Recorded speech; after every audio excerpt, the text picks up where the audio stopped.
ప్రకాశం జిల్లా సంతమాగులూరులో జరిగిన ర్యాలీలో చంద్రబాబు పాల్గొన్నారు. కాంగ్రెస్ ప్రభుత్వం ఉన్నంత వరకు రైతులకు ఎరువులు అందవని విమర్శించారు.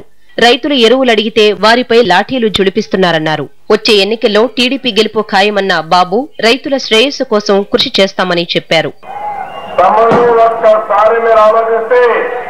9 సంవత్సరాల తెలుగుదేశం పార్టీ పాలనలో ఎప్పుడైనా ఎరువుల కొరత ఉందా అని మిమ్మల్ని అడుగుతున్నాం. ఎరువులు దొరకవు. కాంగ్రెస్ కార్యకర్తలకే దొరుకుతాయి, కాంగ్రెస్ నాయకులకే దొరుకుతాయి. నల్ల బజార్లో అమ్ముకోవడానికి, బ్లాక్ మార్కెట్ లో అమ్ముకోవడానికి ఎరువులు దొరుకుతాయి తప్ప రైతులకు, నిజమైన రైతులకు ఎరువులు దొరికే పరిస్థితి లేదు. మేము ఈ విషయం మాట్లాడితే ముఖ్యమంత్రి అంటారు, ఆ రోజు మీరు చూశారు, ఈ ముఖ్యమంత్రి చెప్పింది ఈ ఎరువులంతా కూడా ఉన్నాయి, రైతులు కొంతమంది కావాలని చెప్పి ఎరువులు ఇళ్లలో పెట్టుకుంటున్నారు, అందువల్ల కొరత వచ్చిందని మాట్లాడే పరిస్థితి వచ్చింది.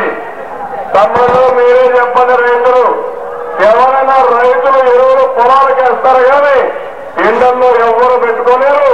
ఈ ముఖ్యమంత్రికి ఆ మాత్రం కూడా పరిజ్ఞానం లేదు, తెలియదని కూడా నేను మీకు తెలియజేస్తున్నాను.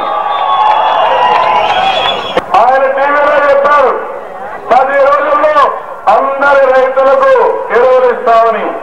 ఎన్ని 10 రోజులు కావాలని అడుగుతున్నారు. ఖరీఫ్ అయిపోయింది.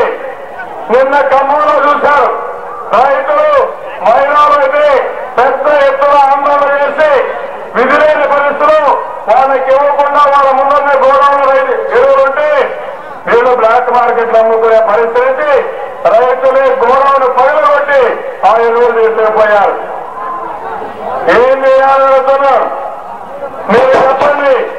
రైతులు అప్పుల్లో ఉన్నారు, ఎరువు లేకపోతే పంట రాదు, పెట్టిన ఖర్చు రాదు, ఏం చేయాలో నిస్సహాయ స్థితిలో ఈ రోజు మీరు ఈ కార్యక్రమాలు చేస్తున్నారు. చంద్రబాబు పర్యటనకు గుంటూరు, ప్రకాశం జిల్లాలకు చెందిన నాయకులు, కార్యకర్తలు భారీ సంఖ్యలో తరలివచ్చారు.